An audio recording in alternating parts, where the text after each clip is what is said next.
एमीटॉक series के इस episode में हम बात करेंगे मेजर कंट्रीज के लेटेस्ट अपडेट्स के बारे में। मेरा नाम है Shubham, I've been in this industry for 4 years. Let's get started. सबसे पहला अपडेट हमारे पास आ जाता है अमेरिका की तरफ से, जहाँ पे 20 अक्टूबर 2025 को अमेरिका की गवर्नमेंट ने अनाउंस किया था कि जो H1B वीजा की फीस $100,000 थी वो अप्लाई नहीं होगी अब उन कैंडिडेट्स के लिए जो ऑलरेडी अमेरिका में F1 वीजा पे हैं, जिसको हम स्टूडेंट वीजा कह देते हैं। इसका मतलब ये है कि जो भी अमेरिकन कंपनी अब H1B वीजा पिटिशन फाइल करेगी और जो कैंडिडेट ऑलरेडी अमेरिका में F1 वीजा पे है उसमें वो $100,000 उनको पे करने की जरूरत नहीं होगी। तो करंटली जो भी स्टूडेंट्स अभी OPT पे हैं या स्टेम में पढ़ाई कर रहे हैं उनके लिए काफी अच्छी न्यूज है। इससे बेनिफिट ये होगा कि जो भी स्टूडेंट्स स्टेम प्रोग्राम्स में अभी पढ़ रहे हैं, इंडियन स्टूडेंट्स, उनको प्रायोरिटी मिलेगी। अमेरिकन कंपनीज को अब ज्यादा सोचना नहीं पड़ेगा इंडियन स्टूडेंट्स का H1B वीजा फाइल करने के लिए। इस वजह से जो इंडियन ग्रेजुएट्स है उनको प्रायोरिटी मिलेगी जॉब हायरिंग में। हाउएवर जो Indian professionals H1B visa offshore से अप्लाई कर रहे हैं, यानी कि इंडिया से अप्लाई कर रहे हैं, उनके लिए H1B की कॉस्ट अभी भी $100,000 ही रहेगी। यानी जो भी अमेरिकन कंपनी ऑफशोर से H1B वीजा किसी एप्लीकेंट का फाइल कर रही है तो उनको $100,000 पे करना पड़ेगा गवर्नमेंट को। इससे बेनिफिट्स उन प्रोफेशनल्स का हुआ है जो कि ऑलरेडी अमेरिका में है या फिर जो स्टूडेंट्स अमेरिका में ग्रेजुएट होने वाले हैं उनका नहीं, जो कि इंडिया से अप्लाई करना चाहते हैं डायरेक्टली, बिकॉज H1B की फीस ऑफशोर से अभी भी $100,000 ही है। नेक्स्ट अपडेट आ जाती है कनाडा की तरफ से। कनाडा से एक पॉजिटिव न्यूज आ रही है उन लोगों के लिए स्पेशली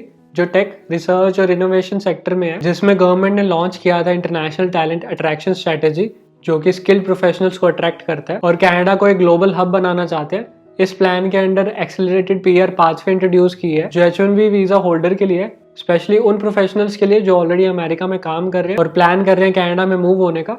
और साथ ही गवर्नमेंट ने $1.7 बिलियन इन्वेस्ट करने का प्लान किया to attract and support international researchers, scientist, innovators across की ग्रोथ सेक्टर्स। ये उन स्टूडेंट्स के लिए भी पॉजिटिव न्यूज है जो ऑलरेडी कनाडा में स्टेम प्रोग्राम्स में एनरोल्ड है और ग्रेजुएट होने वाले, बिकॉज इस इन्वेस्टमेंट की वजह से Canada actively high skilled professionals को अट्रैक्ट कर रहा है। जो स्टूडेंट्स स्टेम प्रोग्राम्स में एनरोल्ड है और ग्रेजुएट होने वाले हैं उनके लिए फ्यूचर में काफी अच्छी अपॉर्चुनिटीज आ सकती है। नेक्स्ट अपडेट भी कनाडा की तरफ से है, जहाँ पे 5 नवंबर 2025 को कनाडा की गवर्नमेंट ने इमिग्रेशन लेवल प्लान 2026 टू 2028 भी रिलीज किया था। साथ में इसमें उन्होंने अनाउंस किया था कि जो भी लोग टेम्परेरी वीजा होल्डर्स है उनको रिड्यूस किया जाएगा 2026 के लिए। इसका मतलब ये है कि इंटरनेशनल स्टूडेंट्स का नंबर जो कि 3,05,900 है उससे घटाकर 1,55,000 कर दिया गया है, जो कि ऑलमोस्ट 50% कट है। इस बजट का मेन फोकस है पॉपुलेशन को रिड्यूस करना, ताकि मेडिकल फैसिलिटीज पे प्रेशर थोड़ा कम हो और हाउसिंग थोड़ा सा अफोर्डेबल हो सके और जितनी भी पब्लिक सर्विसेज है उन पे भी बहुत ज्यादा प्रेशर ना आए, बिकॉज पिछले कुछ सालों से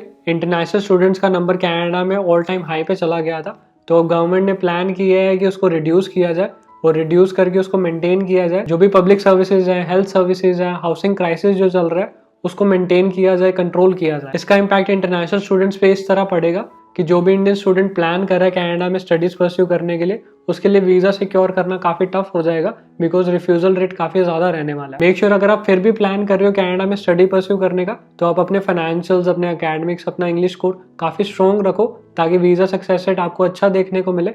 और साथ ही साथ एक बैकअप कंट्री भी लेकर चलो, जस्ट इन केस कनाडा से अगर आपका वीजा रिफ्यूजल आता है तो वो बैकअप कंट्री आपके पास हो, ताकि आप उसमें अप्लाई करके अपनी स्टडीज कंटिन्यू कर सको। नेक्स्ट अपडेट ऑस्ट्रेलिया से है, जहाँ पे मेजर स्टेट्स जैसे कि Western Australia, South Australia, Northern Territory ने अनाउंस किया अपने state nomination allocations for the year 2025 to 2026। ये एलोकेशंस इंक्लूड करता है सब क्लास 190 एंड सब क्लास 491, जो कि स्किल्ड नॉमिनेटेड वीजा है और स्किल्ड वर्क रीजनल है। अपडेट से ये कंफर्म होता है कि स्टेट को बहुत ही लिमिटेड प्लेसेस मिली है फेडरल गवर्नमेंट की तरफ से, और प्रायोरिटी उन एप्लीकेंट्स को मिलेगी जो कि क्रिटिकल ऑक्यूपेशंस में आ जाते हैं या फिर रीजनल ग्रोथ में हेल्प कर रहे हैं। स्टेट नॉमिनेशन PR के लिए अभी भी काफी ज्यादा रिलायबल रूट है, पर लिमिटेड सीट्स होने की वजह से कंपटीशन जो है वो काफी ज्यादा टफ होने वाला है। अगर आप इंडिया से अप्लाई करने का प्लान कर रहे हो तो अपना फोकस हाई डिमांड ऑक्यूपेशंस पे रखो, जैसे कि हेल्थ केयर, कंस्ट्रक्शन, इंजीनियरिंग और IT जैसे ऑक्यूपेशंस। नेक्स्ट अपडेट भी ऑस्ट्रेलिया से आ जाता है, जहाँ पे 30 अक्टूबर को वर्किंग हॉलीडे वीजा, जिसे 462 सब क्लास भी कह देते हैं, उसके बैलेट्स में कुछ नेम्स आए हैं, नॉमिनेशंस आए हैं।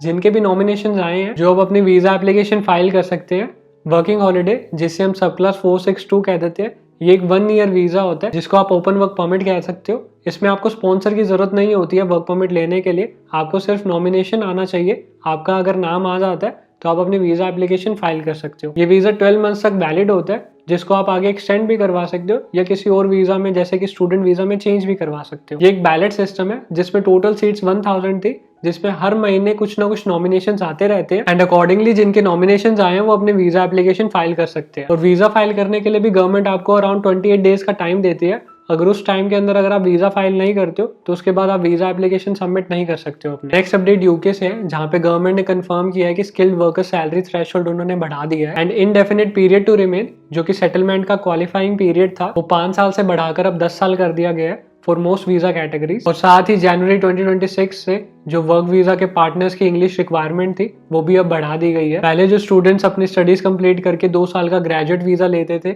उसके बाद स्किल्ड वर्कर वीजा में कन्वर्ट करते थे एंड विद इन 5 ईयर्स अपना सेटलमेंट कर लेते थे, उनको अब पीरियड बढ़ा के 10 ईयर्स कर दिया गया। इसका मतलब ये है कि यूके में अगर आप परमानेंट सेटलमेंट देख रहे हो तो आपका सैलरी थ्रेशोल्ड भी बढ़ गया और लॉन्गर स्टे हो गया। इससे इम्पैक्ट ये आएगा कि जो भी स्टूडेंट्स प्लान कर रहे थे यूके का, वो अपना ऑल्टरनेट भी लेकर चलेंगे, जैसे कि ऑस्ट्रेलिया एंड कनाडा, जहाँ पे इतना ज्यादा टाइम नहीं लगता है सेटलमेंट में। But I am curious to know, अगर आप यूके प्लान कर रहे हो जाने का तो आप कनाडा या ऑस्ट्रेलिया जैसे कंट्रीज भी साथ में कंसिडर करोगे या नहीं करोगे?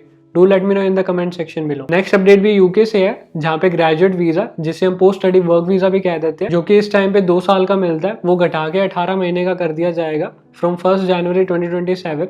जिसका मतलब ये है कि 1 जनवरी 2027 के बाद कोई भी स्टूडेंट यूके में स्टडीज परस्यू करने जाएगा तो उनको 18 मंथ्स का टाइम मिलेगा रादर देन 2 इयर्स का पोस्ट स्टडी वर्क वीजा। इसका मतलब ये है कि जो भी ग्रेजुएट्स पास आउट होंगे उनके लिए जॉब हंटिंग के लिए भी कम टाइम है और एम्प्लॉयर स्पॉन्सरशिप लेने के लिए भी काफी कम टाइम रहेगा। नेक्स्ट अपडेट फ्रांस की तरफ से आ जाता है, जहाँ पे 3 नवंबर 2025 को फ्रांस की गवर्नमेंट ने अनाउंस किया है कि थिम्फू भूटान में वीएफएस एप्लीकेशन सेंटर खोला जाएगा। But the strange part is ये वीएफएस सेंटर महीने में एक ही बार ऑपरेट होगा, यानी कि जिसने अपने वीजा स्लॉट्स लेने वो महीने में एक ही बार मिलेंगे आपको। और इससे बेनिफिट ये होगा कि भूटान बेस्ड एप्लीकेंट्स जो हैं, जिनको पहले इंडिया ट्रैवल करना पड़ता था वीजा स्लॉट्स के लिए, वो भूटान में वीजा स्लॉट्स ले सकते हैं। इससे बेनिफिट एक और ये होगा कि इंडिया में जो वीएफएस सेंटर्स है उसमें थोड़ा सा लोड कम रहेगा, तो जो फ्रांस की एप्लीकेशन वीएफएस सेंटर इंडिया में सबमिट हो रही है वो ज्यादा जल्दी प्रोसेस होंगी, बिकॉज जो भूटान की वीजा एप्लीकेशन का वॉल्यूम है वो अलग से हैंडल होगा। नेक्स्ट अपडेट आयरलैंड से आ जाता है, जहाँ पे गवर्नमेंट ने 200 additional journal employment permits approve करे हैं स्किल ट्रेड्स के लिए, जैसे कि car mechanic, motor mechanic, auto electricians.